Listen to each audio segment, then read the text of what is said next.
Welcome back to the Trench Talk podcast. I'm Scott Becker, and we're here today with London Robinson. Tell us a little bit about yourself, London. My name is London Robinson, as Scott said. I'm a junior. I was originally from Indianapolis, Indiana, but I went to high school in Jersey City, New Jersey, St. Peter's Prep. So we're not too far from Iona. I don't think we played you guys, but you guys played, St. Joe's? St. Joe's. Bosco, something like that? Okay, so a little bit of familiarity there. Yeah. We played a few New York teams, a few Philly teams and whatnot. Yeah. Well, it's nice to have a D lineman on the podcast. We've had O lineman, wide receiver, strength coach, never a D lineman.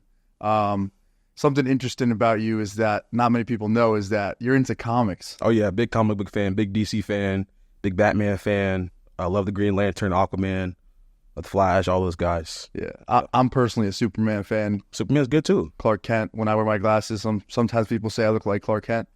You know what's funny? I think originally he was supposed to be an analog for like the Jewish struggle. So Really? yeah, Yeah. so I resonate with That you. is, yeah. does resonate with me, fellow Jew. Anyways, I know that a lot of D linemen, offensive linemen play so many different sports growing up.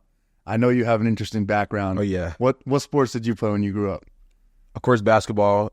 You know, being from Indiana, it's a big basketball, like high school basketball state. Because my oldest sister played, she played D1 and then pro basketball. So I played basketball growing up. I fenced in middle school a little bit. Fencing. Yeah, What's that like? it was fun because I have long arms, so Okay, yeah. I have an advantage over everybody else. I'm like 6'10" wingspan. It wasn't that long back then, but in middle school, having that advantage is definitely something that is auspicious in that sport. But I was also a bigger target, but because I could like keep them away from me. Basketball, fencing. I like recreationally played soccer. I was pretty good at soccer, volleyball, badminton, like anything that was that required some sort of athletic ability. I played, but never baseball. I was never a big fan of baseball. Yeah. I played lacrosse, soccer. Lacrosse. I love lacrosse. Played long pole defense. Okay. I mean, it's one of my favorite sports. I think it got my feet very, very well acclimated to I can see that. Yeah. contact sports. Yep. I was a swimmer for 7 years. I was the butterfly. That was my stroke. Okay. 100 butterfly was Okay. my event. I was the goalie in soccer. Okay. I could punt the ball the whole field. Okay. I also wrestled in high school, and then I ran track. I ran 200, and then also jumped. I long jumped. Yeah. Yeah. I feel like linemen are Swiss Army knives. Yeah, we are. Especially like the more athletic you are, the more advantageous that is for you as a lineman, defensive lineman, offensive lineman, especially offensive lineman, because being an athletic offensive lineman, it's like you guys are like unicorns. True. I appreciate that. Of course. What do you feel like when we're going through those training camp battles and those spring ball battles, and like we know what we're gonna do, but it's like a different battle every time, and you just want to one up each other. What is that like from the D line perspective? From the D-line perspective, it's about asserting your dominance. Like, I know what you're going to do. Like, you know what I'm going to do. Now, who's going to do it? So who's going to come out on top? And then seeing that back and forth and motivate you. That's why I like to talk so much. Like, I like to talk. Yeah. Because this allows me to, like, let the foot off the gas. Because I talk now, and because you know what I'm about to do, now I got to do it. And if I don't, it motivates you to do it even more the next play. So, yeah. What's your go-to under the pile conversation if you're under the pile? I know everyone talks under the pile. Under the pile, I'm usually yelling, "Get off of me!" I'm like, I don't want to have 1,000 pounds on me right now. I'm not a big talker on the pile. I usually talk before the play. Yeah. Or like when I make the play, I'm like talking to O-lineman, like, you can't stop me, stuff like that. Yeah. If you were on offense, what position would you play? So funny enough, my first position in football was running back, like not power back, not fullback. I was a tailback. And then I transitioned to linebacker and tight end. So maybe, I don't know, running backs take a lot of unnecessary hits. So maybe like tight end or something like that. Yeah. I don't think I'll play O-line. I'm going to like have the ball in my hand as well. I can catch. That's fair. I always wanted a package on the goal line, fridge left and fridge right. Fridge right, fridge Dying for one. Coach Rosie, if you're watching this, I need a goal line package. Like I wouldn't want to see you back there in the backfield. Yeah. It's always a dream to get a touchdown. Absolutely. That's a big man's dream. Have you ever had a touchdown in your career? Absolutely. My freshman year in high school, I played running back. I think I had a touchdown against Millville, which is Costa Rica's high school. Mm-hmm. I had a touchdown against Union City, and that touchdown against Bergen Catholic. Yeah. Yeah, we got a lot of Bergen guys here. We do. Pretty salty. Yeah. I get sick of seeing Jack every now. I'm playing with you, Jack. I love you, Jack. What superpower would you have if you had a superpower? I would have like fate manipulation, so the ability to change the outcome of a certain situation. I feel like every other power is at the beck and call of fate manipulation. If you can change the outcome of something, it doesn't matter if you have firepower or like the ability to do all this and do all that. If you can change the fate of something, then like That's fair. GOAT. That I haven't thought about that. I always wanted time travel. What would you do with time travel? Future, past, just experience different events. I feel like life is all about experiences. Okay. And like a lot of time is spent traveling. Like I just want to be there. And if you could time travel, you can experience everything you need to in one lifetime. Okay. So if you had the ability to time travel, what part of time would you travel to, and what part of the world would you be in? Honestly, I'd want to travel to times without phones. Just like experience life without a phone and just be in interpersonal connections, and like I'd want to see what the Vikings live like, the Romans live like, just be in the first Olympics, like stuff like that. Okay, is just sick to me. Okay, so and then if you did time travel to the future, would you come back and like let us know what's going on, or I think I might seal my lips, like let everyone live it. Okay, that's cool. Yeah, that's cool. But yeah, time travel for sure. What's the most annoying thing an O lineman can do to a D lineman on the field? Push after the play. Or like if you know you've lost, don't try and push me after the It's like you already lost, dude. Just like let it go. I remember some of that from I won't say the name, but a teammate my freshman year. I beat him. He like pushed me. I'm like, dude, there's no need for all that. Sometimes it makes me look bad because I'll get too close to the quarterback and I'm like, he's pushing me, coach. Or in the games when the ball's going in the opposite direction and the offensive lineman knows it, or when the play's already dead and he keeps on pushing, like, dude, please, there's no need for all this. We just got to play with an edge, though. I know, but like the edge is during, like, between the whistles. After the whistle's done with, like, I'm done pushing after the whistle. I think you should too. I think I'm a pretty, yeah. That's fair. If I could put the question back on you, what's the most annoying thing a defensive lineman could do? Guess, I mean, just tugging at a jersey. Okay. It's like if you lost, like don't be holding on to me. I got you. Like you lost. But I respect the effort. I do. You just got to rip through it. Feel. Yeah. There's not many things a D lineman can do to annoy an O lineman, because it's like an O lineman controls their own destiny. They know the snap count. They know the play. Like you just got to execute. So it's like if you don't do it, that's on you. Facts. Like I feel like D-line is more reactionary for sure.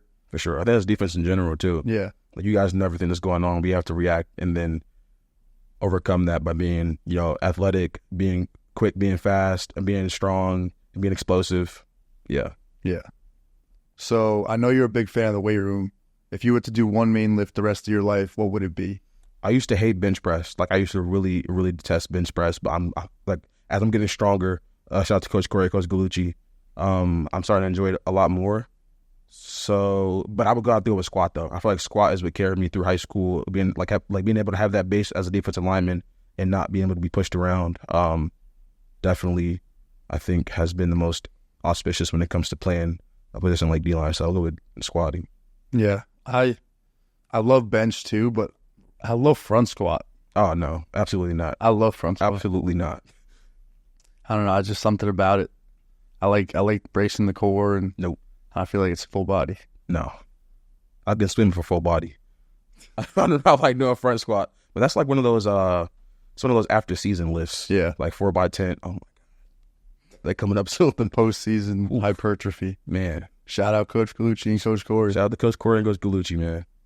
Yeah, they're the glue that keeps us together. They are the glue.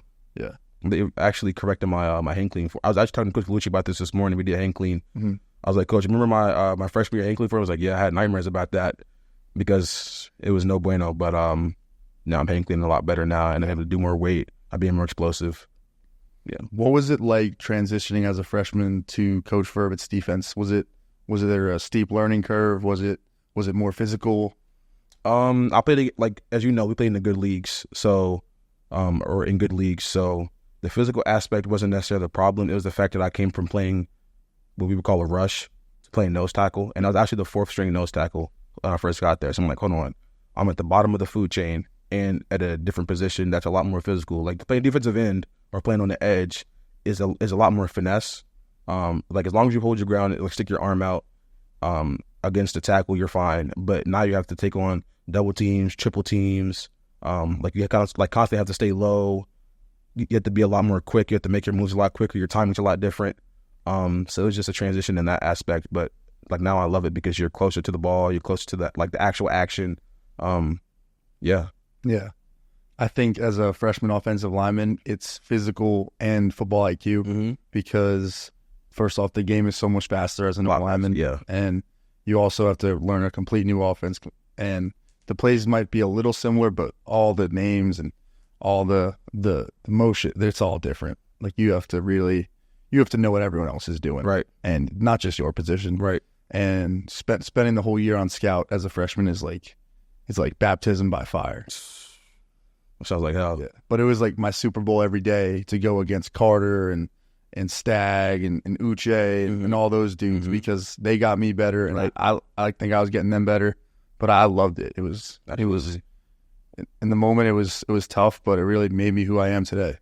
So respect that. Like that was a experience that I feel like everyone needs to have going to college. Yep. What was your welcome to college moment? Probably the first day conditioning test into the first practice. That was a rough one for me. You know, it's just like, gotta fight through it. It was rough. Yeah. What about you? For me, so I had one in practice, and I had one in against Bryant my freshman year. So the one in practice was, I think it was one of those blitz walkthroughs during fall camp, and I was kind of going hard because I'm trying to like get on the field. And this is when Jalen Travis was here. Ooh. And I went kind of like hard on him. He grabbed me and like picked me up. I'm like, oh shoot, who the hell is this strong dude picking me? I was like, yo, chill out. I was like, oh shit. So I chilled out. From that point forward, when I went against him, I chilled out. Everything was a 2-step. And then in the game against Bryant, I was a pass rushing nose my freshman year. So I was expecting there to be a pass when I went in. They ran the ball and I got double teamed. I'm like, oh shoot. I had never taken on a double team like that in high school. Everything was like the tackle and the tight end. Tight end is nothing. Tackle, you just put your arm out, you're fine. But this is a guard in the center coming at me when I'm thinking it's pass. I'm getting a little bit higher, and they come out, I'm like, oh shoot, that was no fun either. Yeah, no, it's always fun, that welcome to college moment, and then when you're an upperclassman, you look back on it and you see how far you've come. It's like absolutely you're proud of yourself. Absolutely. By that point, and yeah, we've come a long way. Come a long way, Scott. I'm like, as a senior, I'm gonna miss these battles between us. It was a good time. Yeah, it was fun, and I feel like we made each other better. Absolutely. And like that's the thing. It's like iron sharpens iron. Absolutely. And just to keep that culture going, it's like what we need. Absolutely. Like without that, it's pretty hard to build the line, and I feel like the line is the soul of a team. Absolutely. I've never been on a team where like the line wasn't strong. Like you have to have the soul strong. And yeah, like in high school, even now, every team we've steamrolled has had some sort of lackluster line on either side. So, like we make the world go round, we make the football go round, we make the team who it is. 100%. Well, I appreciate you coming on. Thank you for having me. Always, like you're welcome here anytime. You know, I love having the defense's perspective, and appreciate you. Appreciate you, Scott. All good. That was fun.